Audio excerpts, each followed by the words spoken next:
Salut tout le monde. Je vais commencer par me présenter d'abord avant qu'on parle sur notre sujet du jour. Je m'appelle Shadrach Boufata. J'ai écrit sur Facebook Shadrach Boufata le prophète. Si vous tapez sur Facebook Shadrach Boufata le prophète, vous me trouverez. Sauf que je n'ai pas encore beaucoup de comptes YouTube ou comment. Mais au moins, faites-nous plaisir si vous nous trouvez intéressants.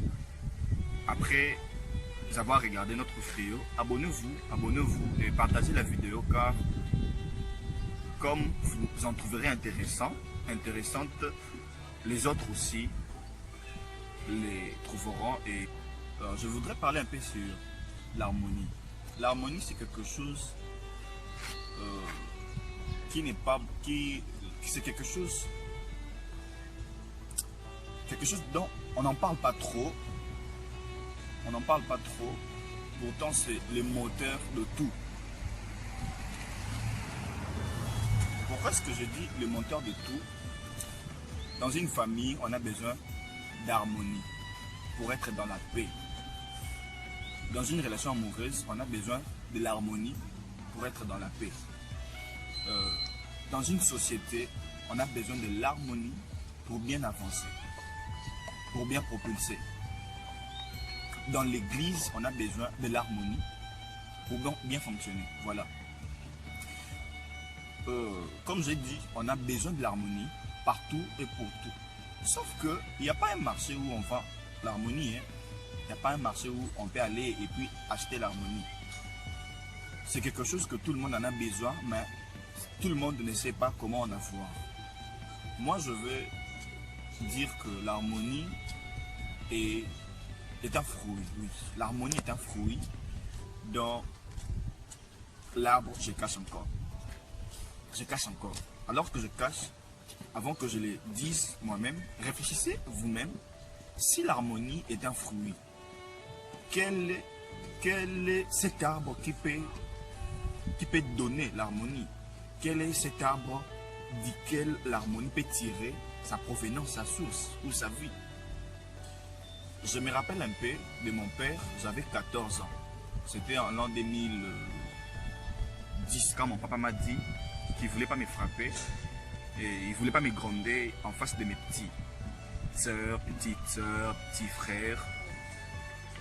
La raison c'était qu'il veut que mes petits me respectent. Et en cela, il m'a dit de s'entendre avec lui. Quoi qu'il arrive, même quand on sera en train de rire jusqu'à éclater les dents, jusqu'ici, quand il me dit tais-toi, je dois me taire. Quand il me dit quitte là, je dois quitter. Et à partir de ce moment, j'avais commencé, en fait, il y a eu une harmonie différente des temps anciens avec mon père. On peut rire, on peut être là en train de s'amuser parce que mon père s'amusait beaucoup avec nous quand on était petits. Mais quand il me dit tais-toi, je me tais. Quand il me dit quitte là, je quitte directement. Pas parce que j'ai peur que mon père va me frapper. Pas parce que j'ai peur que mon père va se fâcher.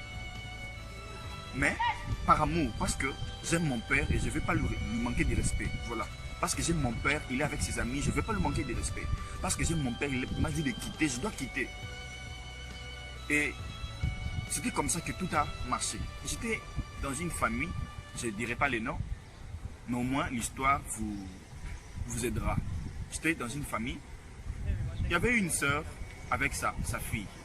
Sa fille a presque 19 ou 20 ans comme ça. Ça arrive quand la maman sort, puisqu'elle sort presque chaque jour pour aller au travail. Ça arrive de fois, elle connaît certaines embuscades, d'embouteillage ou quoi que ce soit. Et elle arrive très tard à la maison.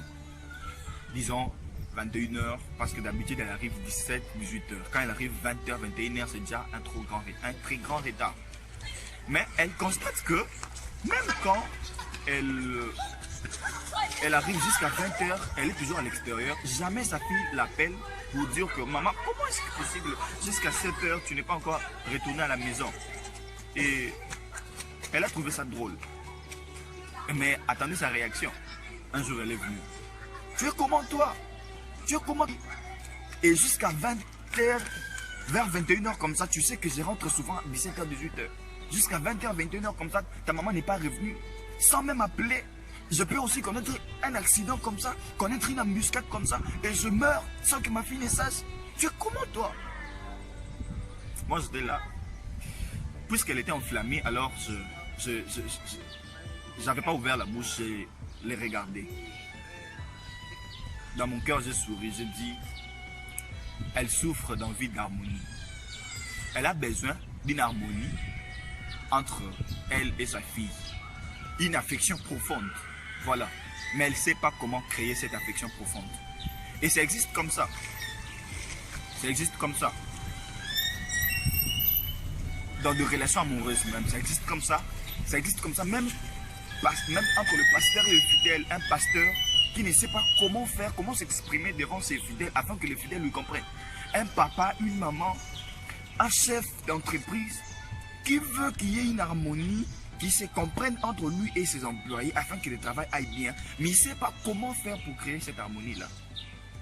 Pour créer cette harmonie, moi je veux vous dire que je parlerai de l'harmonie comme un fruit. Dans l'arbre, c'est l'amour.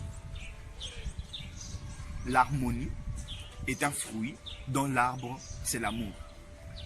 Si vous avez besoin de l'harmonie, soyez doux. Si vous avez besoin de l'harmonie, manifestez l'amour. Ne vous sentez jamais obligé, genre que moi on m'aime pas, moi on m'aime pas. Si tu veux qu'on t'aime, toi commence à aimer. Et si vous voulez de l'amour, vous ne cherchez pas qu'on vous aime en premier, non.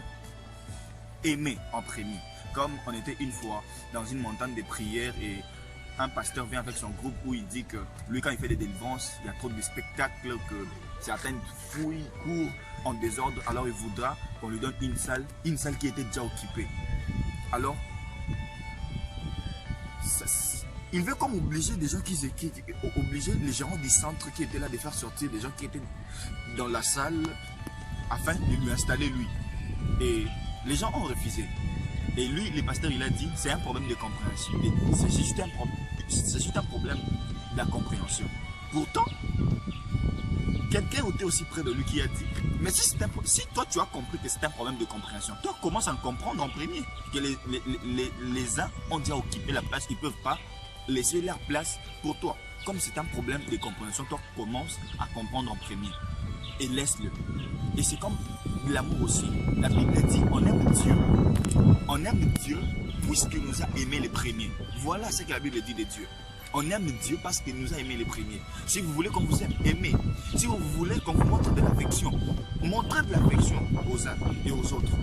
Car l'homme qui est auprès de toi, la femme qui est auprès de toi, agira envers toi, à ton égard, à la même manière. Donc toi, tu agis avec elle. C'est comme du miroir. Quand tu t'aimes, tu es propre. Mais t'attends pas que le miroir te montre sale. Quand tu es sale, tu te mets devant le miroir. Ne t'attends pas que le miroir va te donner une image propre. Non. Donc, on reçoit l'appareil de ce qu'on donne. Aimer, montrons de l'affection. Et il y aura de l'harmonie. Voilà, que le Seigneur